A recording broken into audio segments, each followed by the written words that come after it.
I'm Todd Jones, recovering from 30 years as a sports writer. Thanks for joining me as I sit down with some of the best sports writers of our time, who knew the greatest athletes and coaches and experienced firsthand some of the biggest sports moments of the past half century. We'll share stories behind the stories, some we've only told each other. Pull up a seat on Press Box Access. Bob Ford was a 5-tool sports writer. He could break news, he could do in-depth enterprise, he could write insightful columns, he could cover big events around the nation and world, and he could make you laugh, really laugh. Bob's longtime media cohorts in Philadelphia know this. So does any other writer who covered anything with him. And you also know it from this episode. Wait until you hear his Charles Barkley imitation. Hey, Bob, welcome to our tavern, Press Box Access. All beers are on me. It's not the first bar stool we've shared. I really have enjoyed listening to these podcasts you're doing, Todd. I think it's really cool, not just to hear all these people that we both know and talking about the business, and we all love the business, but you're capturing something in time. You're capturing a history of our business, and it's really cool. And I applaud your efforts. Seems like a lot of work. Seems like a lot of work. I'd never do it.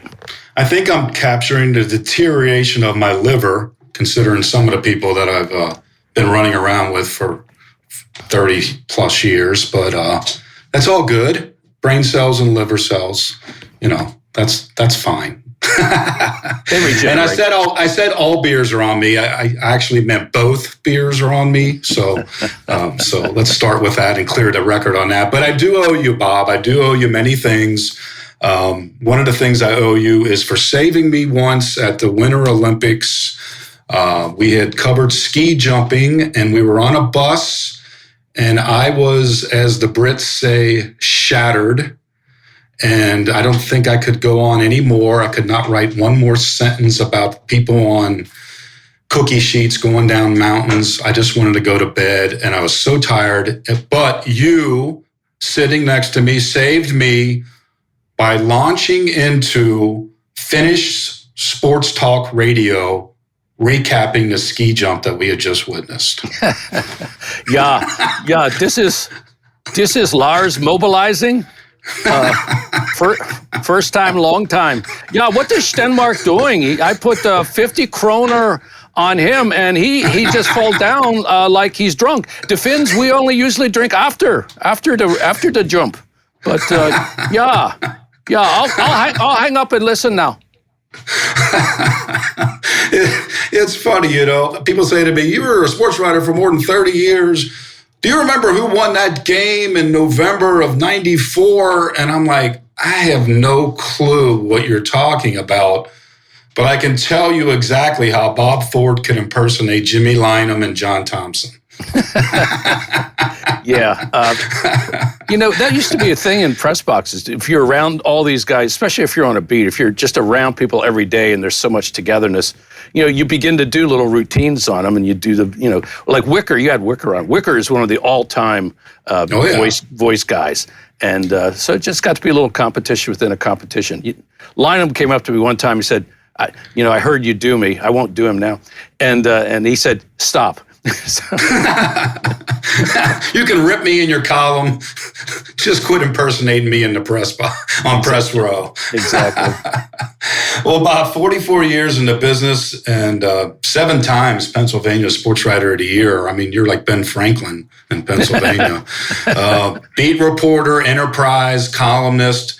Most of those years, almost 33 of them in Philadelphia at the Inquirer. I'm joking around a little bit about not remembering scores and plays, but I don't know. Do you find that to be true too when you think about all those years? What do you recall about being a sports writer, especially before the internet? Yeah, I really have never been good. When I was on a baseball beat, and like you get to August or something, and guys would be sitting around and saying, "Oh, you remember in May when they had the runner on third and no outs against the Reds?" Yeah. And I'm like, I don't remember May, let alone specific games. So I've never been somebody who could, give me your 5 best Rose Bowl memories. I've never been able to do that. But I remember, the parking lots that were bad, or you came out late at night and it was awful. Or I remember the terrible food. I remember, being at the Olympics of really bad living conditions.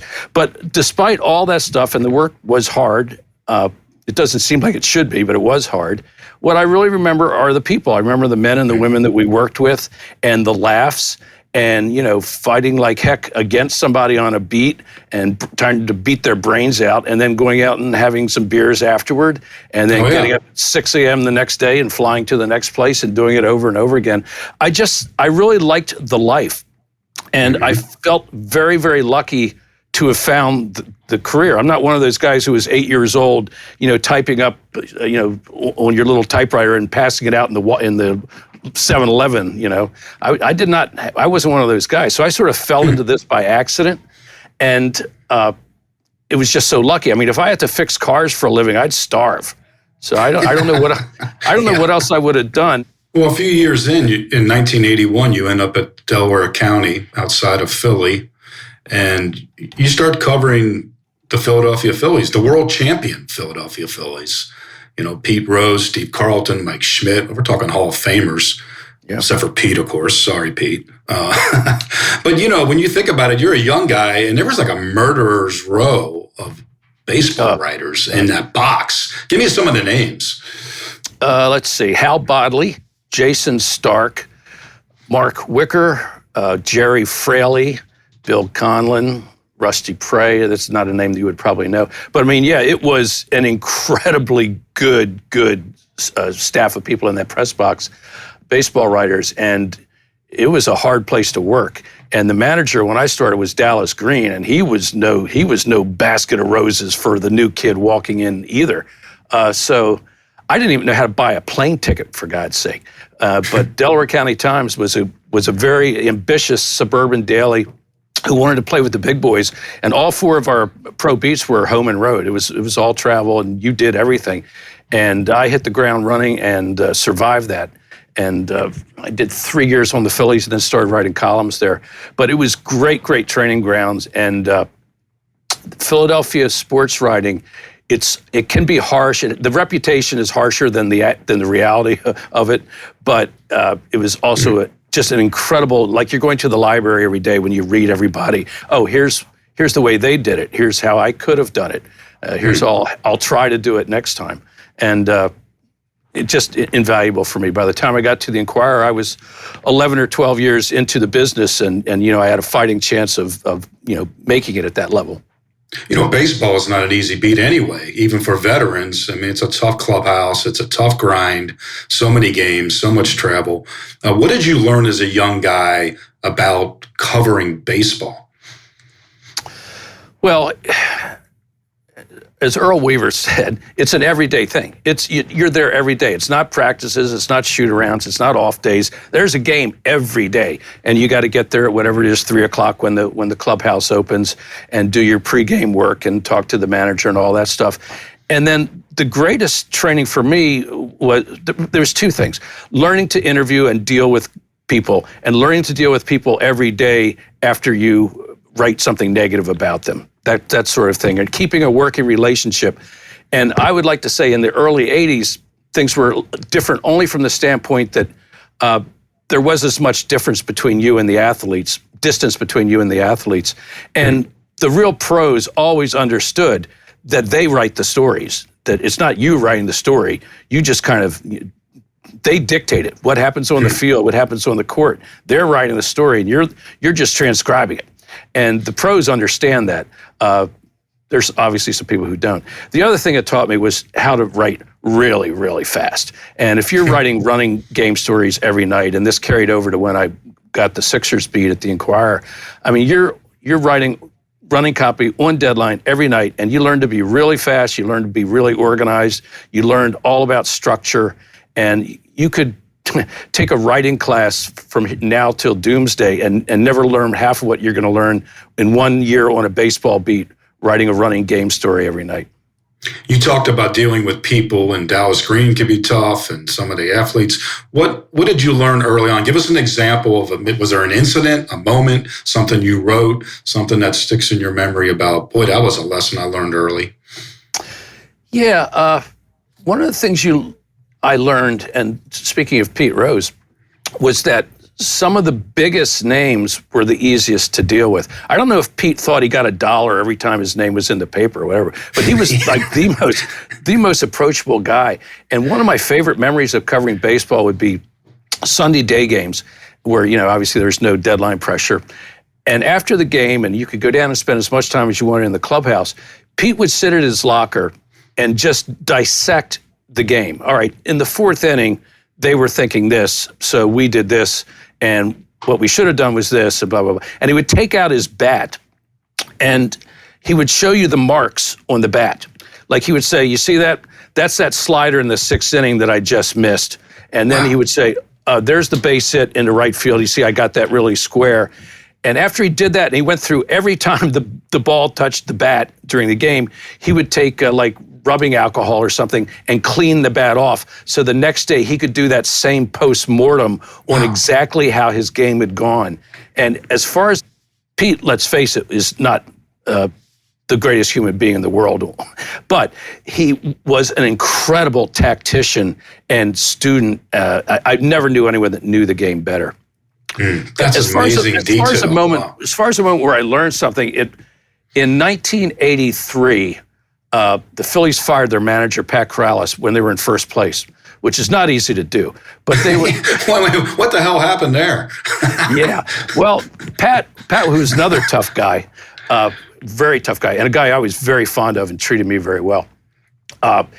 He had all these old guys. He had Joe Morgan and Tony Perez and Pete Rose, and they just weren't performing that well. So he started playing young guys. He started putting Len Matuszak at first base in place of Tony Perez and really sort of platooning the older guys. And I wrote a story that Joe Morgan had gone to the general manager, it was Bill Giles at the time, had gone to the general manager to tell him that he had to fire Pat Corrales. You got to get Corrales out of here. He's losing the clubhouse. He doesn't know what he's doing, blah, blah, blah. And so the next day in the dugout, Joe Morgan comes up to me, who apparently had a subscription to the Delaware County Times, who knew, and comes up to me and he gets in my face and he says, that's bullshit what you wrote, that I went to Bill Giles and said that he had to fire Pat Corrales and I ought to kick your ass. Now, I had a really good source on the story, and the source was Bill Giles.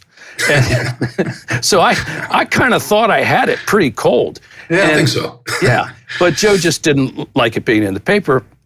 And I said something like, well, Joe, do what you got to do. And if you don't want to talk to me again, that's fine. I said, but, I stand by the story. So the other fortunate thing was Joe was the only major leaguer, I think, that I was taller than. So he ended up, he's probably in better shape. But he ended up not kicking my ass, which was good.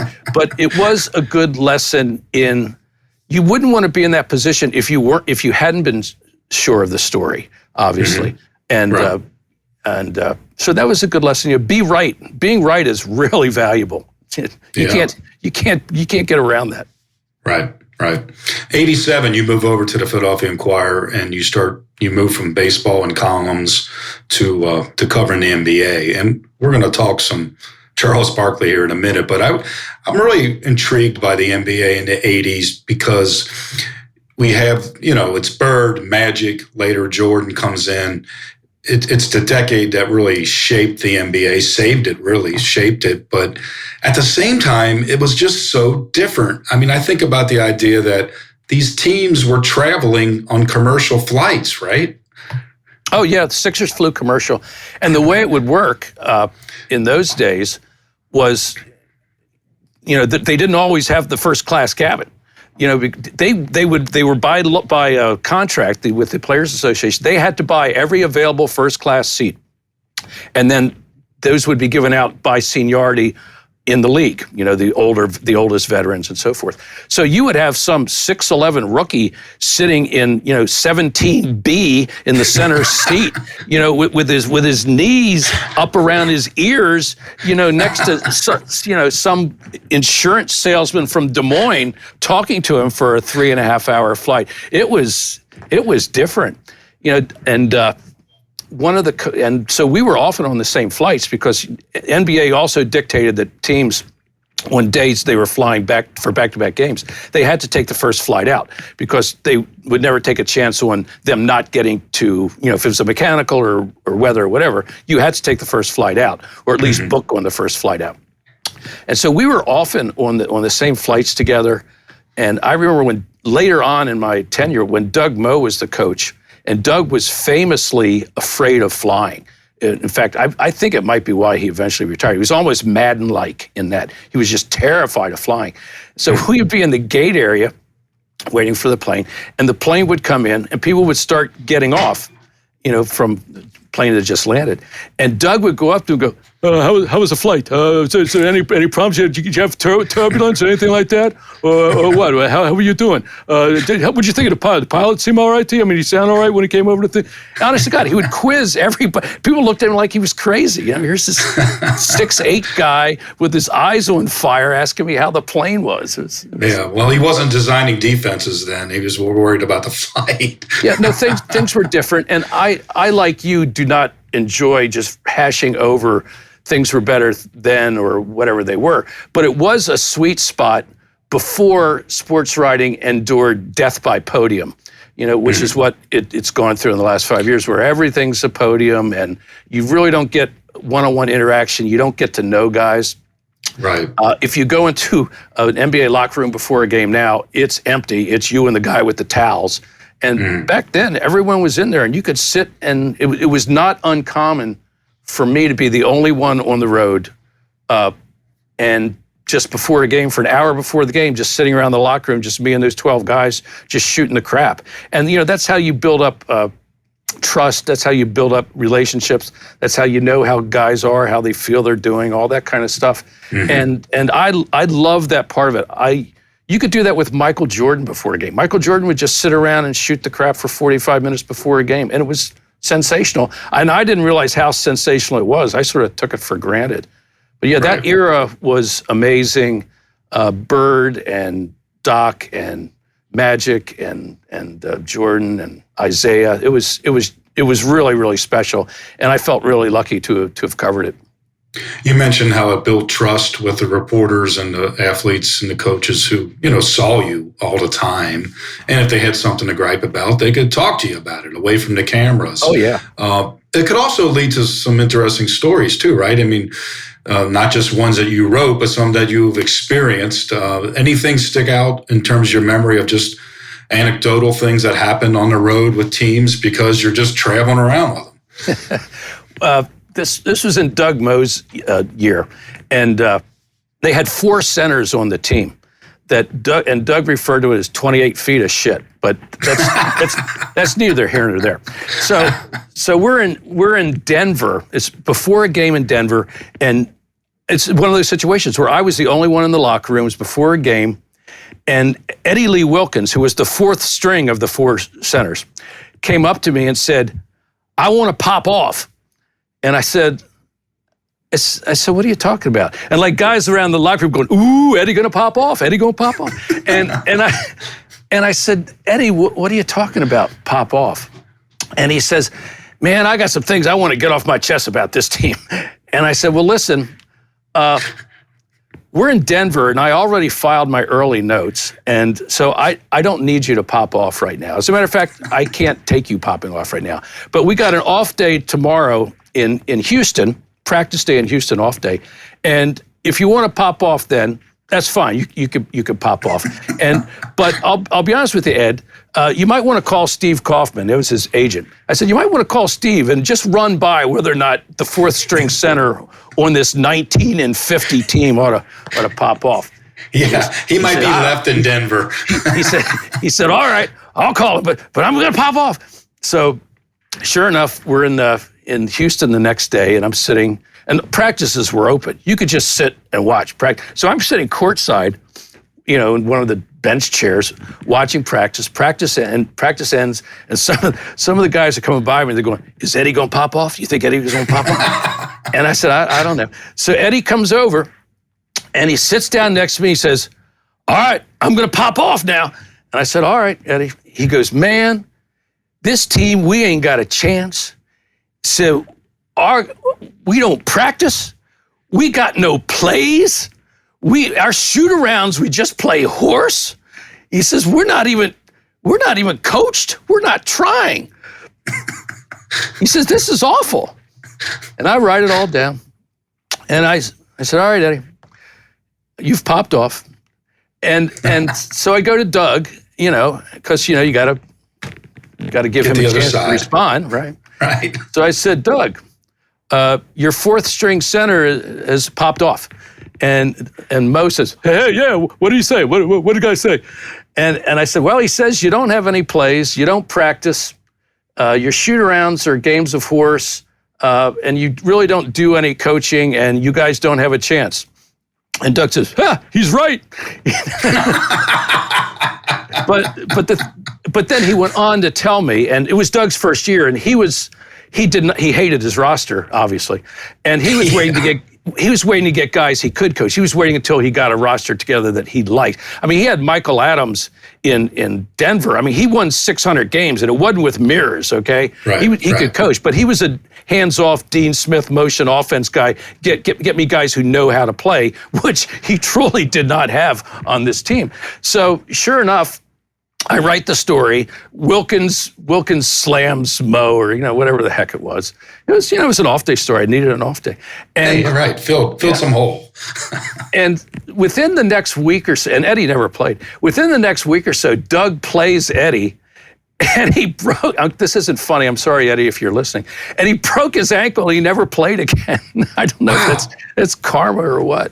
But that was the end of his career. So the Eddie. As I remember, but I could be fuzzy on that, but I know he got hurt.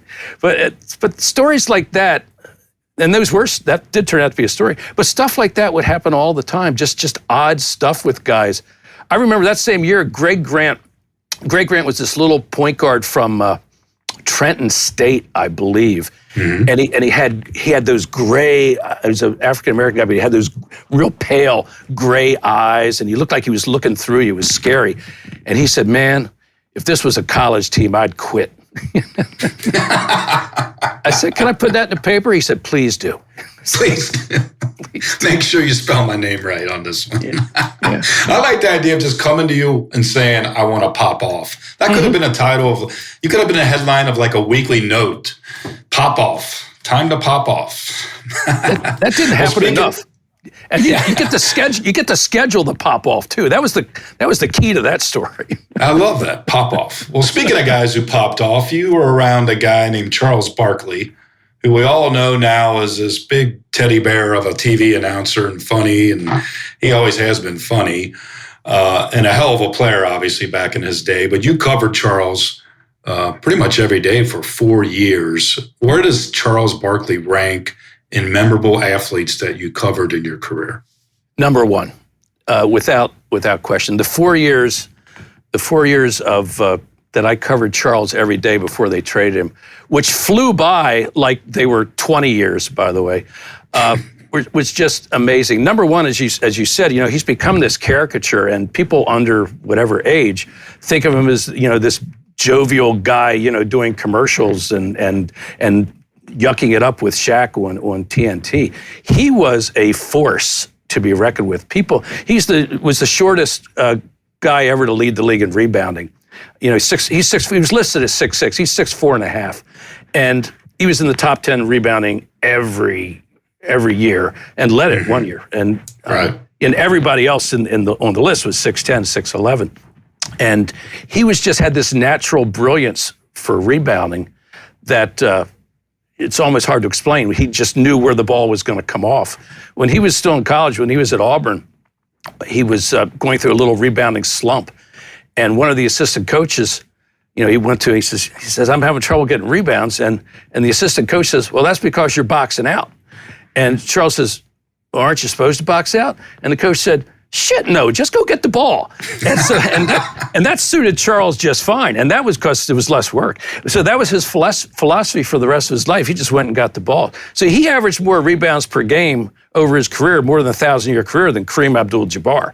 I mean, this guy was was amazing. Wow. And he scored 22 points a game for his career. So that part of it, people have forgotten, 11-time All-Star, 11-time All-NBA.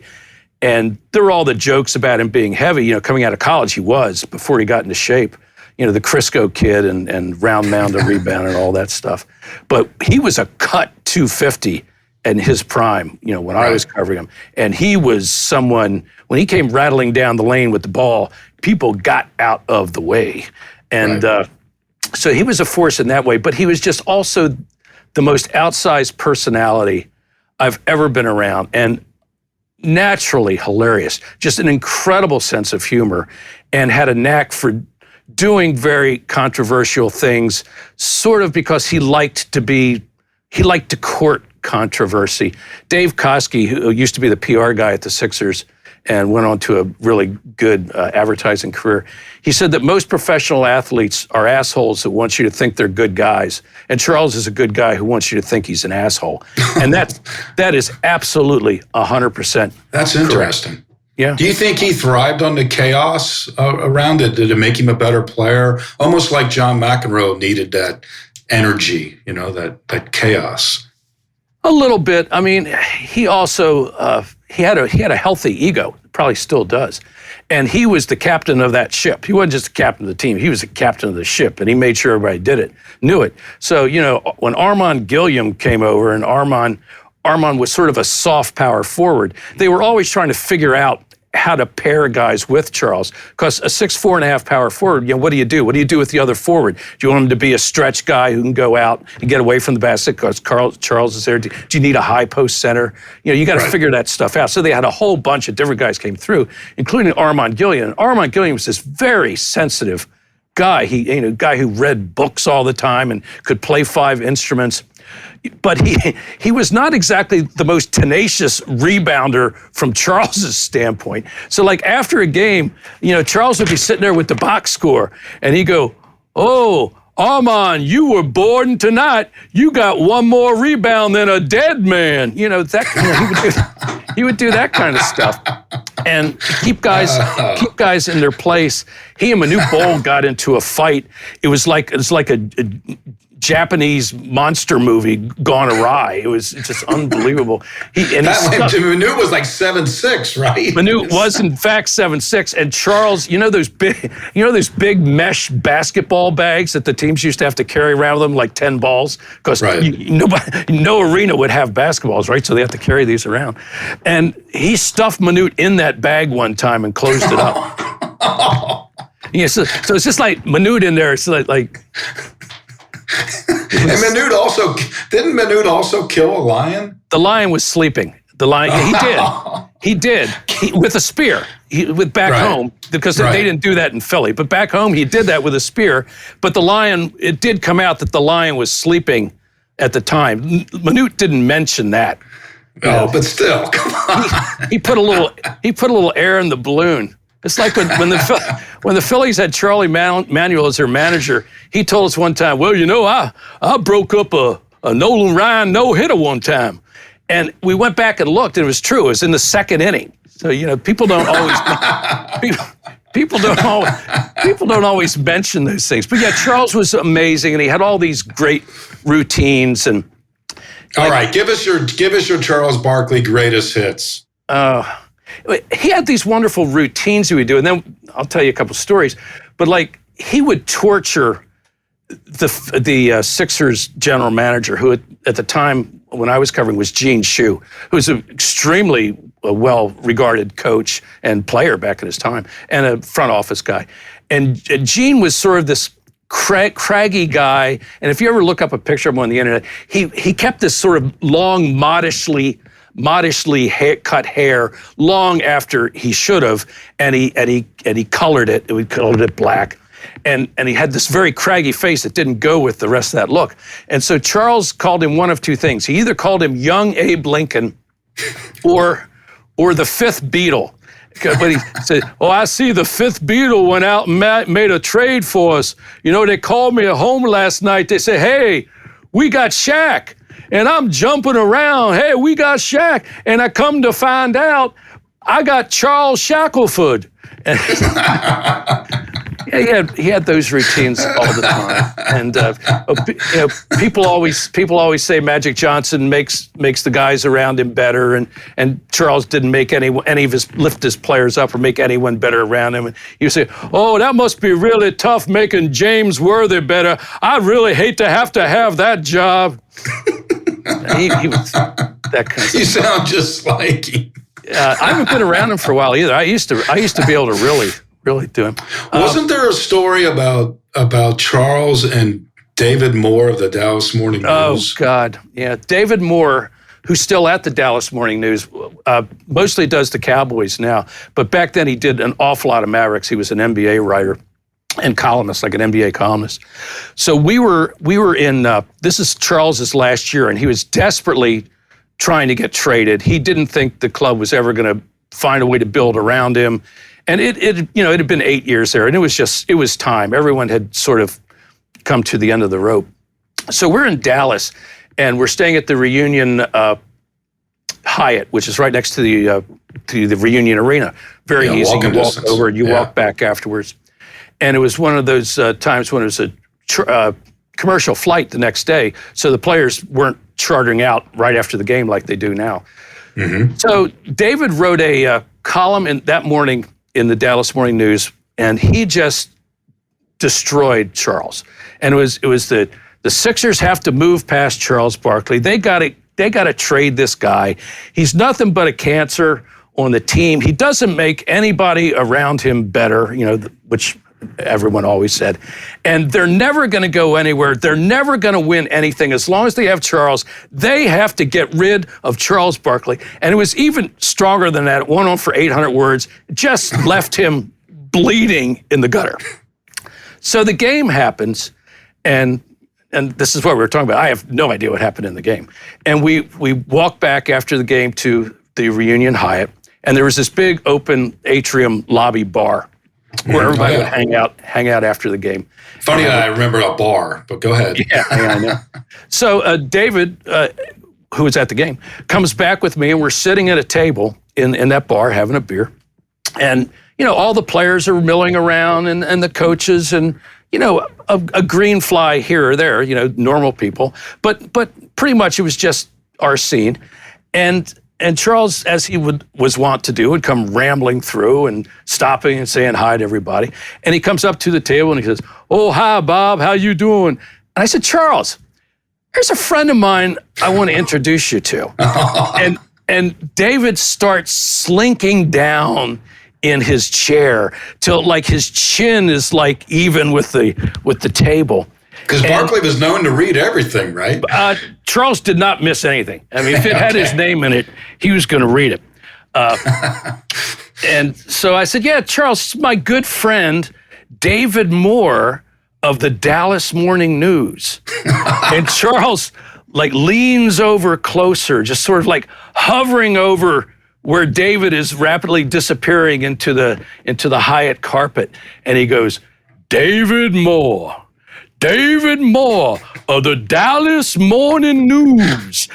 And he goes, "Man, you helping me get out of town. I'm going to buy you a beer." And he goes up to the bar and he buys 6 bottles of Miller Lite. Charles was not a craft beer drinker. And brings back 6 bottles of Miller Lite, puts them on the table, pulls up a chair, and we proceeded to, shoot the shit for the next 30 minutes to 45 minutes, which was very typical of Charles. He would do that kind of stuff everywhere. But it was classic. And David, every time I still see David, he brings that up. That is tremendous. Oh man. Yeah. What's the story about Charles and the Japanese mattress? Oh my God, the Japanese mattress. You've done your research, haven't you? I do. I don't get paid for this, but I do my research. Well, wait a minute. Does that mean that I'm not getting paid? I told you both beers are on me. Both. Oh man. All right. So, as I said, practices were open, and you would just sit. They used to practice at St. Joseph's University, and you would just sit in the stands. Practice was over. The locker room was open. There's no PR guys. There's no podium. There's no nothing. You just walk into the locker room and write your off-day story or gather for your off-day story, for the practice story. And so I'm in there one day, and Charles comes up to me, and he says, "Hey, Bob, how much can they fine me if I miss a day of practice?" And I said, well, Charles, they can fine you up to $10,000 before you can grieve it to the Players Association. But what? What is going on? Yeah. He says, well, there's this Japanese mattress company that wants me to fly to Tokyo and do a mattress commercial, and they're going to pay me $100,000. And the way I look at it, I'll be $90,000 ahead. And I said, Charles, it's the middle of the season. You can't fly to Tokyo and back in one day. And he said, oh yeah, you can, because they got that international date line. And I said, listen, it's not a time machine. That's not the way it works. You're not doing this. And not only are you not doing this, you're not telling anyone else about this. And he said, all right, I just thought I'd run it by you. And I have no idea how much he was putting me on or if he was putting me on, but that is all honest to God truth. And he did. I don't know why the Japanese mattress company couldn't send a crew to Philadelphia with a mattress. I mean, we got mattresses in Philadelphia. The mob used to go to them all the time. But it did, in fact, happen that after the season, he went and pretended to sleep in Tokyo. He might not have pretended. He might have gone. I like his math, though. I mean, he had a point, Bob. He did have a point about the fine, but he did not have a point about the international date line. So, yeah, I mean, he was a character, and he's obviously made it into, he's put helium in the balloon now as a TV guy. He's become this bigger than life character. And boy, for how many Hall of Fame players who played in the last 30 years are going to make more money after than during. And, you know, he has by far made more money after than during his career. But I do think that people thought, I think he felt that he was overlooked a little bit as a basketball player because he never won a ring. And I think that ate at him a little bit. He came so close with Phoenix, MVP that year. Hi, listeners. We wanted to take a moment to tell you about another podcast from Evergreen Podcasts and Sound Talent Media called Pit Lane Parlay. Pit Lane Parlay is the go-to podcast for IndyCar and motorsports-related news. Each episode, we discuss things like our favorite drivers, news clips from the last week, and generally giving each other a hard time about predictions we've made in the past and or life stories that have come up recently. We really have a lot of fun with it and really enjoy each other's company, and we hope you can come join us too. Join Pit Lane Parlay by following us on your favorite podcast today.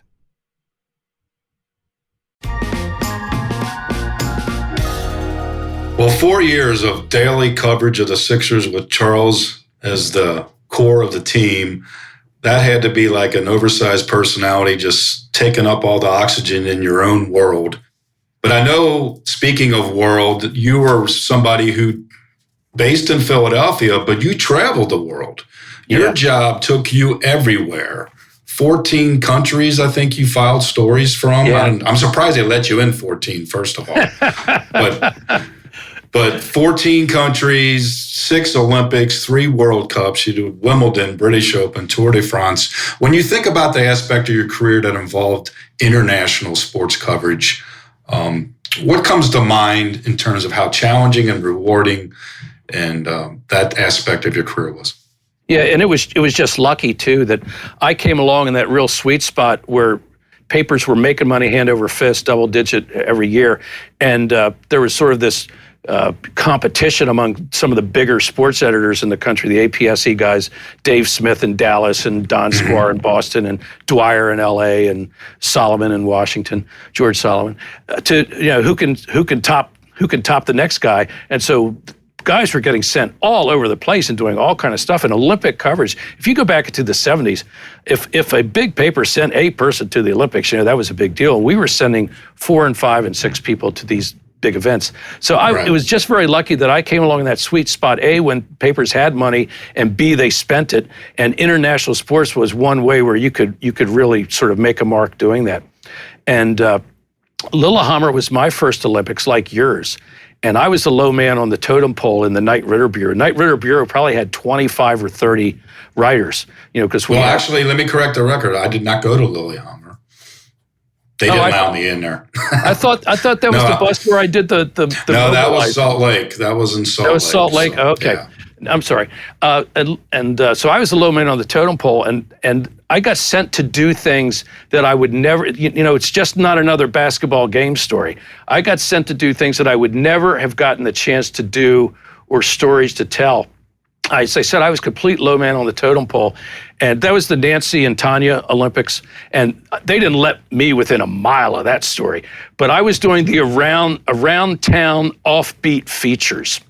And Nice. Our on-site editor was our assistant deputy sports editor at Philly, a guy named Gary Howard, who went on to be a sports editor in Milwaukee for years and years, then went to the Sporting News. And Gary was our deputy sports editor. This is back when we didn't just send 5 writers to the Olympics from each paper. We sent an on-site editor. So Gary would come up with all these wacky, unbelievable stories to go do.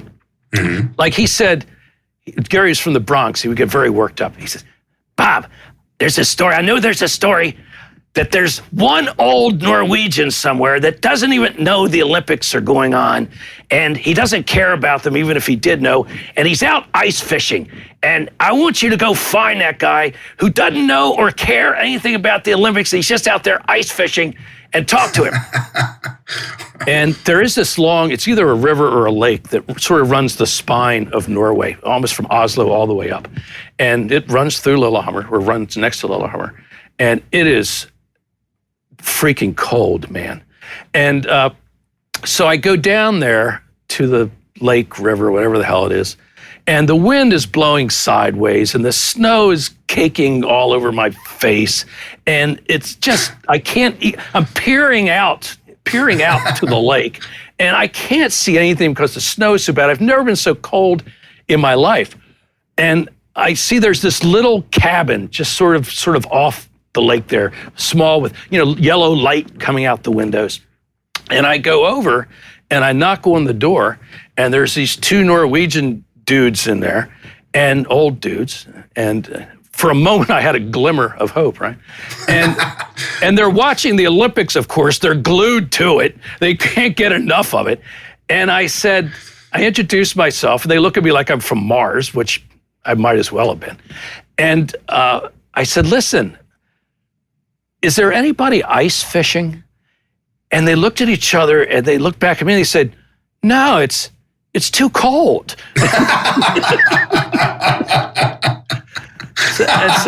So the other great, one more Gary Howard's feature story. So the other great story was he came to me, and he had found this story in local publication of some kind, that every year in Lillehammer during the winter, with the depths of winter, when we were there at the depths of winter, there's these huge bull moose that come down out of the mountains. They call them elgs, E-L-G, the Elga. Mm-hmm. The Elga would come down out of the mountains through these ancient paths because there wasn't any damn food. So they would come through and they would walk through the streets of Lillehammer and eat out of dumpsters, and I don't know, people might feed them. I don't know what the hell. But the town fathers thought that this would not help the traffic situation in Lillehammer if they had herds of like 1,500-pound Elga walking around town. So they went to the ranger up in the hills, the forest ranger, who was in charge of this sort of thing, and he devised this plan. And it was a 2-pronged plan. And the first prong was by helicopter, they would drop bales of food up in the mountains so the Elga would have something to eat. And the other thing that they did was these ancient trails where the Elga would come down into town and eat out of dumpsters. They would spray those trails with wolf urine so that as they were coming down, they would say to each other, wolf, we better go back and eat the bales of hay. So he says, Bobby, you gotta go up you got to go up into the hills and find this park ranger that came up with this. And the key to the story, Bobby, is the wolf urine. You got to get everything about the wolf urine. And I said, okay, all right, Gary, I got it. So I'm able to contact this 6'5" taciturn, which is really redundant when you're talking about Norwegian men. 6'5" taciturn Lars somebody, park ranger, and I make my way up to the top of the goddamn mountain, and we're standing outside. It's still snowing sideways. It might even be colder up there than it is down at ground zero. And so I'm doing the interview about the freaking Elka and the bales of hay and the helicopters, and it's a challenge because helicopter blades have to have a certain altitude or they fall, or I don't remember everything about it. And then I get to the money aspect of the story here. And I said, well, listen, where do you get the wolf urine? And the guy kind of straightens up and he looks around, he looks left and he looks right and he leans into me and he says, from the wolves.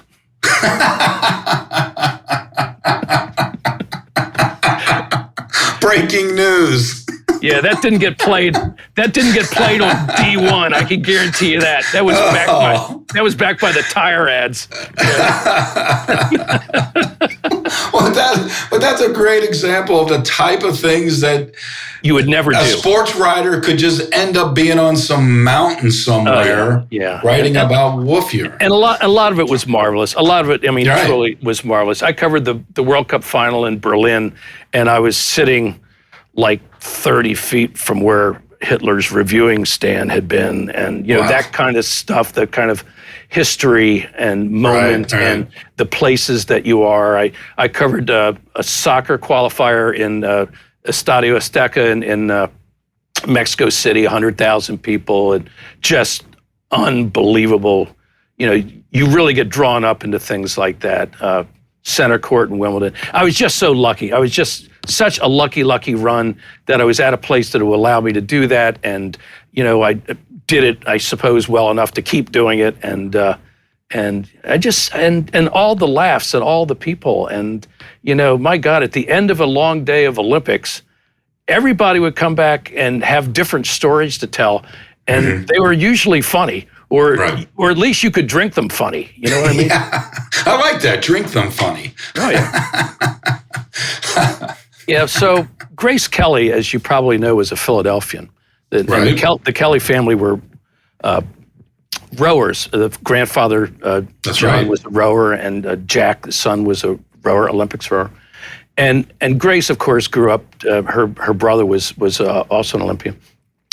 Grace grew up to be obviously a movie star and married the Prince of Monaco, right? Mm-hmm. And had children, one of whom, became a bobsledder. And and so he was my local. I had a local who was a Prince of Monaco. And so I would have to go, Albert, and so I would go and I would interview Albert but during the Winter Olympics. And we became friends. And, call me Al. It was like the Paul Simon song. You can call me Al.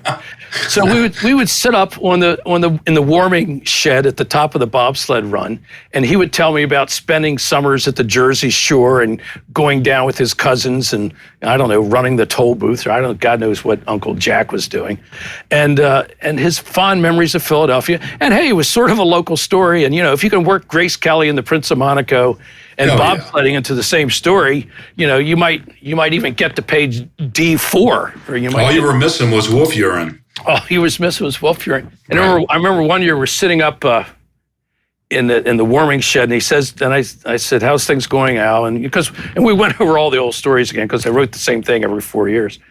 And he says, "Well, my father has told me I have to get married."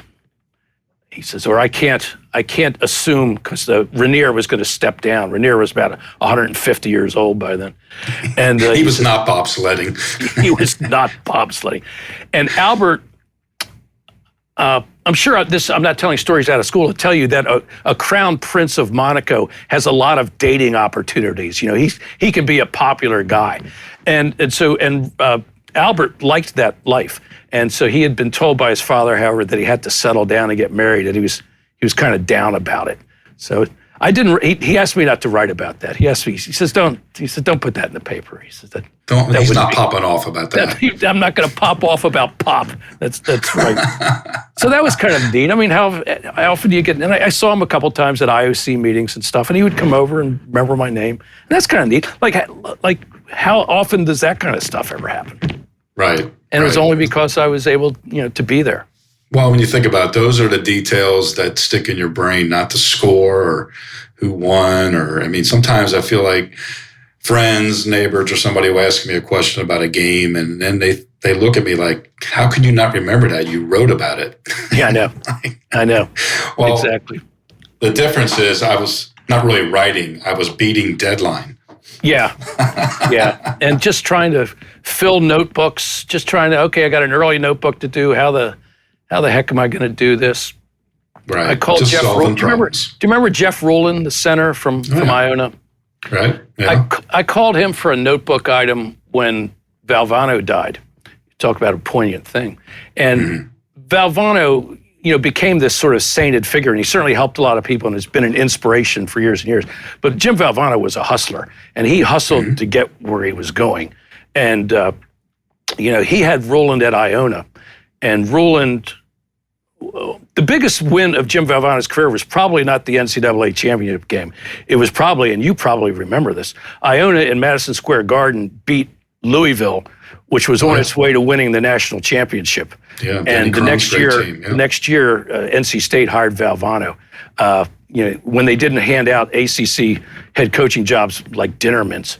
But anyway, Valvano got out just ahead of the posse at Iona, and Rowland got left holding the bag. He didn't get to play his senior year. He's DQ'd because he had an agent, which he told me, I'm not disparaging the dead here, but he told me Valvano knew all about. In fact, Valvano was the AD. Valvano was sort of procuring agents for guys so they would stay at Iona, for God's sake, Right. But anyway, so Jeff did not have a pleasant memory, but I thought after all, and this is 13, 14 years later when Valvano passed. So I figured they had made up at some point, right? So I called Rowland to get a notebook item because he was the only Sixers Philly connection really to Valvano, had played for him and played for the Sixers and had recently played for the Sixers. And I called him and I said, Jeff, it's Bob Ford. He goes, hey, Bob, how you doing? He's a New York guy, absolutely right off the streets. So, yeah, Bob, how you doing? And I said, Valvano died, and I'd like to get a quote from you about it. He says, oh, yeah, okay. Should have happened sooner. Oh, God. Jim freaking Valvano just died of this horrible, this is 2 months after the ESPY Awards. Don't give up, don't ever give up, all that stuff. Should have happened sooner. And I this is sort of like Barkley. I said, Jeff, I am not putting that in the newspaper on the day after Valvano dies. And he says, all right, what should I say? I said, you don't even have to say a thing about him. Just something like, condolences to the family for their loss, something like that. And he says, all right, so I said that. And I said, no, Jeff, I said, we're breaking the rules a little bit here, but you have to say it, okay? And he says, all right, express my condolences to the family for their loss. How's that? Paragraph. And so I took out the how's that and I put that in. But yeah, just scuffling just to fill stuff and get stories, and you figure out how to do it. And it was a great ride. I think about the camaraderie that existed. We were all like the cartoon with the sheepdog and the wolf. They would compete and try to kill each other. But at the end of the day, you clocked out. And then, like you said, you drank some stories funny. And you showed your scars like they did in the movie Jaws. I survived that deadline, or I got sent to that mountain looking for wolf urine. And so there was a bonding there, I think, that it was kind of unique to the era. Yeah, everybody knew what everyone else was going through. And that community once you get out in the real world and you're around normal people, and they don't understand your sense of humor, or why you curse so much, or they don't know what running is, and they don't know what a bulldog is, and they don't know what pikas are, and But when you were around people, and all the men and women that we were around, we all knew what we were going through. I was at a press table in the Olympics at Sydney, and there was a German guy sitting across from me. I used to sit out in the bullpen where everybody would mix. And there's a German guy sitting across from me, and he's speaking quite vociferously and loudly into his handset telephone, slams it down, and I'm kind of just looking across at him, and he leans forward, he says, "You would not believe the sidebar my editor wants." So there's some universality in this stuff. Well, I'm going to leave you with this. I remember arriving in Sydney after 20 hours of flying, totally different day on the calendar, whacked out, went right to the media bar where you check in and got a couple of Victoria bitters, and then realized I'm supposed to file something. And my computer just would not work, and my head was exploding. And you walked into this little room in the middle of the night, and you fixed my computer for me. You calmly figured out what I needed to have fixed and accomplished what I needed to have accomplished. And I never forgot that. Yeah, it was that on button. It was that on button, wasn't it? Yeah. That's what it was. Turn it on, Todd, you idiot. Well, I'm glad that worked out, because I've broken a few too. Yeah, well, we all have. This is going to break the record for one of my favorite episodes of all time, Bob. So I really... Well, it's going to be my favorite episode. Well, yeah, right. I really appreciate the time and the stories. You're the type of writer that I really miss on the road, the stories, the great writing. And now the household is complete. We previously had your wife, Bonnie Ford, on the show. The great Bonnie Ford from ESPN and several newspapers. What a great journalist Bonnie is. And so now Bonnie and Bob have both on the show. Do you have any pets that I can interview? Fish, cats, dogs?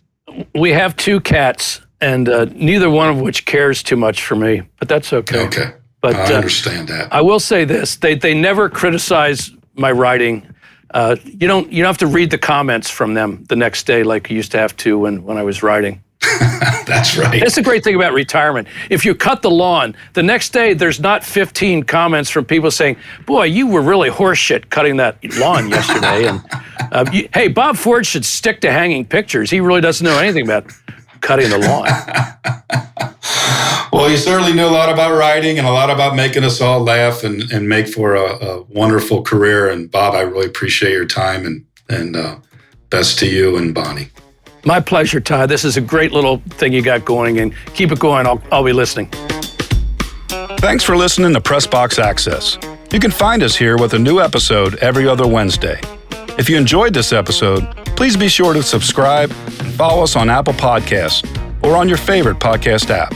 We'd love for you to review us. 5 stars would be nice. Follow us on social media. Drop us an email at pressboxaccess@gmail.com. And be sure to spread the word. Everyone is welcome here. This has been a production of Evergreen Podcast. A special thank you to executive producers Michael D'Aloia and Gerardo Orlando, producer Bill Huffman, and our audio engineer Nathan Corson. I'm your host, Todd Jones. It's closing time. Rock on.